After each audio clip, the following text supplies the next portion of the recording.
समाधान जे आहे जो आनंद आहे तो आज यशानंतर बघायला मिळतोय. नाही काय असतं, आपण ज्यावेळेस एवढा मोठा संघर्ष उभा करतो त्यावेळेस हे सगळ्यांना त्यागावं लागतं. आनंद बघणं एवढी सोपी गोष्ट नसते. ही समाजाला आनंद देणं, समाजाचे लेकरं मोठे होणं, याच्यात आम्हाला आनंद होता. कुटुंब तर कोणी मोठं करू शकतं, पण समाज मोठं करणं खूप मोठी गोष्ट आहे. त्यासाठी आम्हाला त्या गोष्टी त्यागावं लागल्या आणि त्या कुटुंबाला सांगितलं पण होत्या. आपल्याला जी भोगायची वेळ येईल ते भोगायचं, पण आपण समाजा आणि समाजाचे लेकरं मोठे केल्याशिवाय आपण मात्र हटायचं नाही. शेवटी आता याच्यात मरणसुद्धा येऊ शकतं. मरण आलं तर समाजाला दोष द्यायचा नाही किंवा कोणाला दोष द्यायचा नाही. आपण आपल्या समाजाचं कर्तव्य समजतो. समाज आपल्यासाठी देव आहे आणि आपलं जर काही बरं वाईट जीवाचं झालं आंदोलन करताना, तर समाज देव म्हणल्याच्या नंतर देवाला दोष द्यायचा नसतो. समाज आपल्यासाठी देव आहे, मायबाप आहे आणि त्या समाजासाठी कुटुंबही निर्भीड झालं. जे होईल ते होईल. मरण तर कसं येतं, अटॅक आला तरी येतं, अपघातात येतं.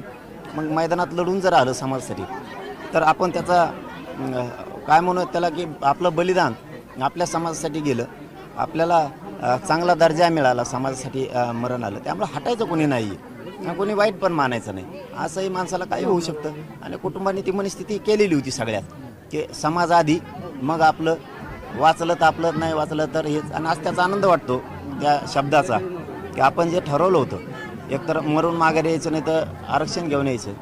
JR घेऊन आलो, मराठ्यांना आरक्षण पश्चिम महाराष्ट्र आणि विदर्भ पूर्ण घातला, म्हणजे 96% लढाई जिंकली.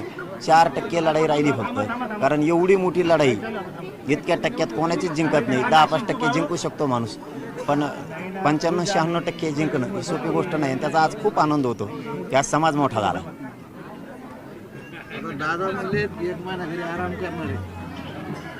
ते म्हणले तरी आराम नाहीत करू शकत, कारण ते मला माहिती, ते म्हणतात पण बऱ्याच दिवसानंतर आज दादा घरी आलेले आहेत. असं मला व्यक्त करावं लागतं. आनंद झाला, विजयाचा गुलाल उधळला ह्याचा आनंद झाला.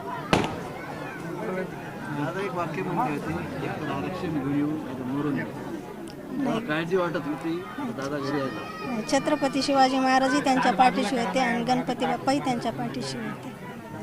त्यांचेच आशीर्वाद त्यांना लाभले. बरेच उपोषण दादाने केलेत, आता नको वाटते का उपोषण करायला? नाही, आम्ही म्हणलं तरी नाही, ते करणारच आहे. ते सांगत नाहीत, करते.